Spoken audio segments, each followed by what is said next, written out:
அன்பு ஆன்மீக தமிழ் அன்பர்களே நண்பர்களே, உங்கள் அனைவருக்கும் தமிழ் யூடியூப் சேனலின் இனிய தமிழ் வணக்கம். தாய்மொழியால் இணைவோம், தாய்மொழியை வளர்ப்போம். வாழ்க தமிழ், வளர்க தமிழ்.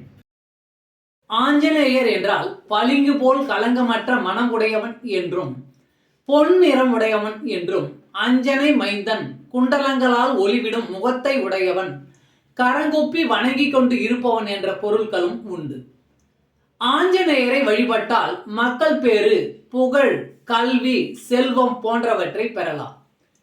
ஆஞ்சநேயரை மனதில் நினைப்பவர்கள் இந்த பிறவியில் சர்வகாரிய சித்தி பெற்று ஆரோக்கியமுடன் வாழ்வர்.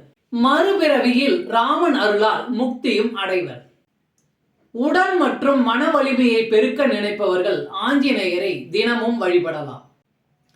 ஆஞ்சநேயரின் வாளுக்கு 48 நாட்கள் சந்தனம், குங்குமம் வைத்து வழிபட்டு வந்தால் நன்மைகள் பல கோடி நாம் அடையலாம். ஆஞ்சநேயர் வாளில் நவகிரகங்கள் இருப்பதாகவும் ஒரு ஐதீகம் உள்ளது. படிப்பில் மந்தமான குழந்தைகளை ஸ்ரீராம ஜெயம் 108 முறை அல்லது 1008 முறை எழுத வைத்து அதை மாலையாக கோர்த்து ஆஞ்சநேயருக்கு அணிவித்தால் அந்த குழந்தைகளுக்கு படிப்பில் ஆர்வம் அதிகரிக்கும். ராம் ராம் என்ற ராமநாமத்தை தியாகராஜ சுவாமிகள் 96 கோடி தடவை ஜெபித்து ஸ்ரீராமர் தரிசனம் பெற்றார். தமிழ்நாடு மற்றும் கேரளாவில் மட்டும் ஆஞ்சநேயர் ஜெயந்தியை மார்கழி மாதம் மூல நட்சத்திரமும் அமாவாசையும் சேர்ந்து வரும் நாளில் கொண்டாடுகிறார்கள். மார்கழியில் மூல நட்சத்திரமும் அமாவாசையும் சேர்ந்து வராவிட்டால் அமாவாசையில் ஆஞ்சநேயர் ஜெயந்தியை கொண்டாடலாம். ஆனால் வட மாநிலங்களில் ஆஞ்சநேயர் ஜெயந்தி வைகாசி மாதத்தில் வளர்பிறையில் வரும் தசமி திதி என்று கொண்டாடப்படுகிறது. ஆஞ்சநேயருக்கு நைஷ்டிக பிரம்மச்சாரி என்ற ஒரு பெயரும் உண்டு. அவர் பிரம்மச்சாரி என்றாலும் பெண்களும் அவரை வழிபடலாம்.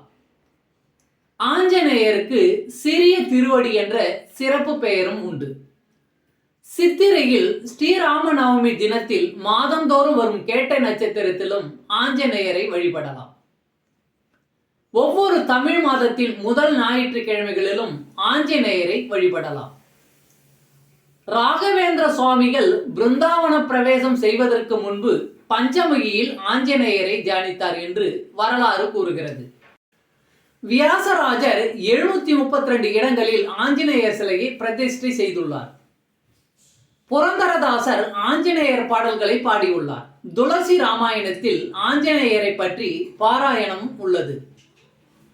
சுந்தர காண்டத்தில் ஆஞ்சநேயரின் புகழ் பற்றி குறிப்பிடப்பட்டுள்ளது.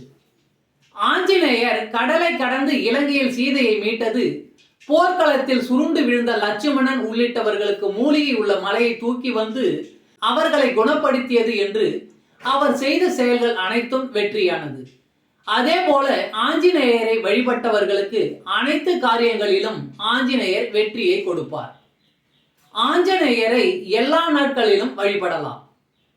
ஆஞ்சநேயரின் படத்தையும் ராமர் பட்டாபிஷேக படத்தையும் வீட்டின் பூஜை அறையில் வைத்து நாம் வழிபடலாம்.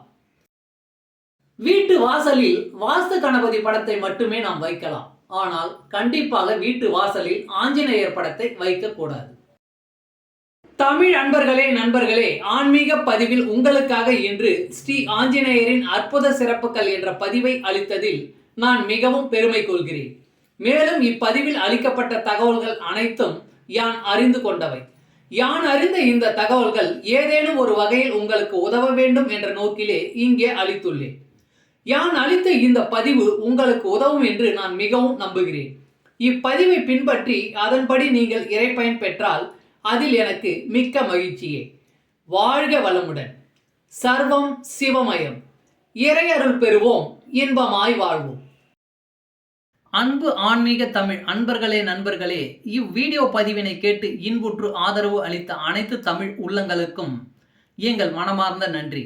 மேலும் இப்பதிவு உங்களுக்கு பிடித்திருந்தால் லைக் மற்றும் ஷேர் செய்து, இதுவரை இந்த சேனலுக்கு நீங்கள் சப்ஸ்கிரைப் செய்யவில்லை என்றால் சப்ஸ்கிரைப் செய்து ஆதரவு அளிக்க வேண்டி அன்புடன் கேட்டுக்கொள்கிறேன்.